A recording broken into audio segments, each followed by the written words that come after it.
La France risque-t-elle vraiment une mise sous tutelle par le FMI? Ça se discute avec Franck Dedieu. Bonjour Franck. Bonjour David. Rédacteur en chef au magazine Marianne. Bien sûr qu'il y a un risque de mise sous tutelle, mais en garde Amélie de Montchalin, la ministre des Comptes publics. C'était il y a quelques jours. Menace à prendre au sérieux ou pas? Ou menace fantôme? C'est déjà l'expression de menace. Je trouve que lorsqu'un ministre des Comptes publics qui dénigre la signature de son propre pays, moi ça me choque un peu, et je dois bien vous avouer qu'à l'époque de Valéry Giscard d'Estaing ou de Mitterrand, ça serait un crime de lèse-majesté de dénigrer sa propre signature, quitte à faire augmenter les taux d'intérêt. Et beaucoup de ministres n'auraient jamais fait ça, évidemment. Alors vous allez me dire, mais oui, mais c'était à l'époque du franc.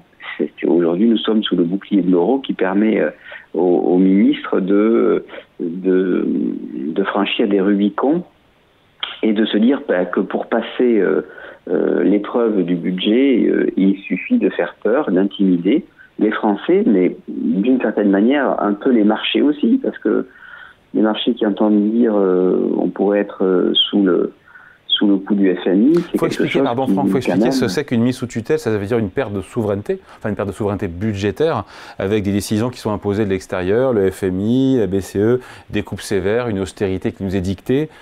Ça paraît comme inimaginable. Pardon. Hein. Oui, absolument inimaginable. D'abord parce que j'ai regardé les quelques fois où on a appelé le pompier financier mondial du FMI. Et vous avez le Mexique en 1994, la Russie en 1998, l'Argentine en 2001, la Grèce en 2010. La Grèce, mais plus proche de nous, le Portugal en 2011, plus proche de nous au sens géographique, mais aussi un peu au sens économique du terme.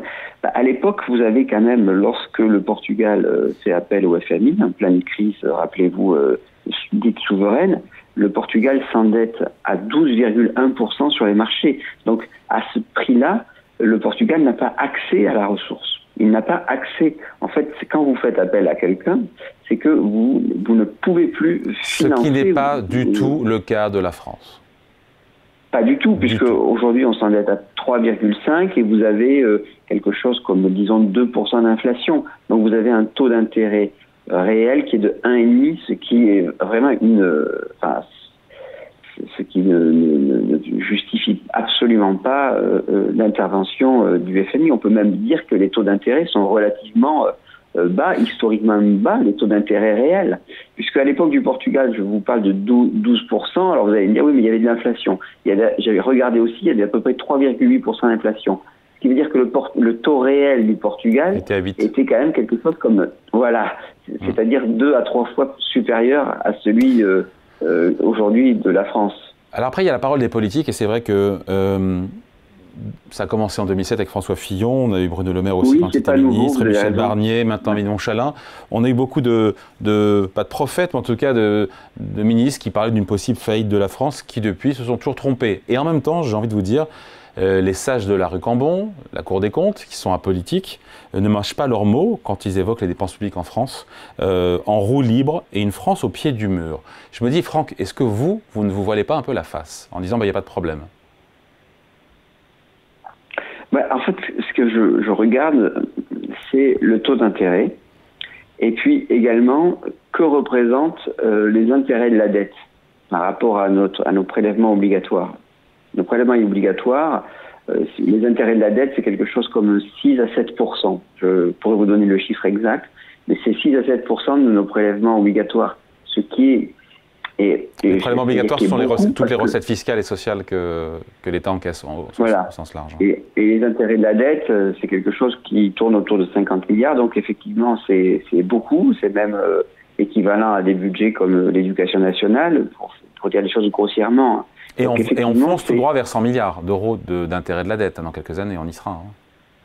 Alors, vous avez effectivement... Moi, c'est pas que je me voile la face, c'est que si vous me dites, David, est-ce que le risque de voir augmenter les taux d'intérêt, c'est-à-dire le risque de voir les marchés dire, la France, on considère que elle doit payer plus cher pour qu'on lui prête de l'argent compte tenu de sa situation budgétaire, peut-être. mais je ne crois pas au fait qu'elle sera reléguée parmi d'autres à des rangs inférieurs. Quand on dit, et c'était le cas de Bruno Le Maire qu'on peut citer, quand il dit nos créanciers s'inquiètent et qu'effectivement vous avez un taux d'emprunt de la France qui est passé au-dessus de celui du Portugal et de la Grèce, j'ai envie de vous dire, mais c'est quand même la même monnaie. Quand on a créé l'euro, c'est pas pour qu'il y ait des différentiels de taux d'intérêt énormes entre les pays. Quand vous avez un billet, vous regardez pas s'il est estampillé de la Banque du Portugal, de la Grèce ou de la France. Ah, c'est vrai. Bon, eh bien, il est assez normal qu'il y ait une sorte de convergence des taux d'intérêt des pays de la zone euro. Et ça se fait, en vérité, la question de savoir si on s'endette plus ou moins que le Portugal est une fausse question. La question, encore une fois, c'est le taux d'intérêt.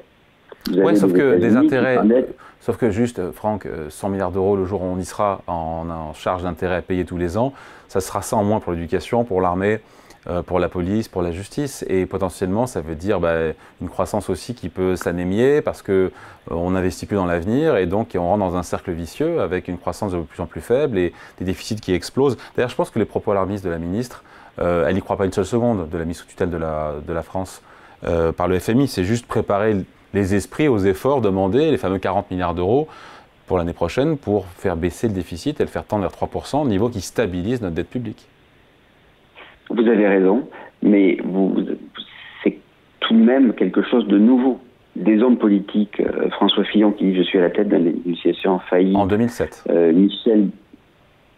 Oui, en 2007. Michel Barnier, plus récemment, qui dit il y aura probablement une tempête assez grave. Vous êtes tout de même face à des hommes politiques qui disent pour accepter le budget de rigueur, on peut être extrêmement alarmiste et faire croire à des sornettes. Il n'y a pas eu, Michel Barnier est tombé, le gouvernement, il y a même eu des retards dans le vote du budget, ça n'a pas changé les taux d'intérêt. Il y a eu des petites tensions, il y a eu des tensions quand même, il ne faut pas le nier. Assez peu, en fait assez peu. Et vous regardez aujourd'hui les taux d'intérêt actuels par rapport à novembre 2024 lorsqu'il annonce sa phrase, je crois que c'est à peu près équivalent. Oui. Donc la morale de cette histoire, c'est que vous pouvez aussi tenir un langage de vérité. Je suis assez d'accord avec vous. On ne peut pas dire aujourd'hui que la dette n'est pas grave, mais vous pouvez le dire sans chercher à faire peur. Sur des arguments. Oui, et puis sans aussi, quand même, quelque part, admettre que la France n'a plus de souveraineté. Ou considérer que soit les marchés nous sanctionneront, soit le FMI volera à notre secours. C'est quelque chose quand même qui est une forme de masochisme national qui, moi, qui peut-être suis d'une génération où il y avait de la part des grands argentiers et des ministres une sorte de Rubicon à ne pas franchir en ce qui concerne la crédibilité de la monnaie. La signature, c'est quelque chose de fondamental dans un État. Et je suis assez étonné que cela passe sans que... Personne ne s'en émeuve. Ben, je crois, oui, il me semble. Je ne sais pas ce que vous en pensez, David, mais si vous avez reçu vos intervenants qui ont été un peu choqués, alors peut-être pas parce qu'ils se disent, mais après tout, c'est cet argument-là qu'il faut utiliser pour que les Français acceptent enfin d'être... à mon avis, c'est ça. À mon avis, c'est l'explication. Moi, je dis c'est l'explication, a priori, ça. Oui, mais sauf qu'il s'agit quand même de la France. Et que c'est une affaire qui dépasse la question de savoir si on peut faire passer un budget à 40 milliards de moins de dépenses, ou 36, ou 37, ou 38. Parce que il est bien possible que le prochain, je vous ai parlé du FMI, je vous ai parlé des marchés, mais que la prochaine adversité, elle soit du côté de Bruxelles, qui exige de nous des efforts supplémentaires. Et donc là, effectivement, on pourrait se dire que Bruxelles sera alignée sur le discours de l'exécutif. Avant de se quitter, Franck, avant de se quitter, la couverture de Marianne qu'on va découvrir, qui vient de sortir en kiosque. Qatar, une France sous influence. Voilà. Vous n'êtes pas content que le PSG ait gagné la Ligue des Champions? Ouais, ben cet article est né de cette histoire où on voyait partout dans Paris arborer le maillot, j'allais dire le maillot du Qatar, non pas le maillot du Qatar, mais le maillot floqué avec le terme de Qatar, et donc effectivement se dire quand même qu'est-ce qu'il y a sous ce maillot, j'allais dire, sous ce pays, et effectivement il y a des stratégies d'influence, il y a une logique aussi d'emprise sur le sport, sur l'éducation, sur le business en France, et donc nous l'avons décortiqué dans Marianne sur un grand dossier. À lire donc ce week-end. Merci beaucoup Franck. Franck Dedieu, rédacteur en chef à l'Hebdomadaire. Salut, merci. Merci.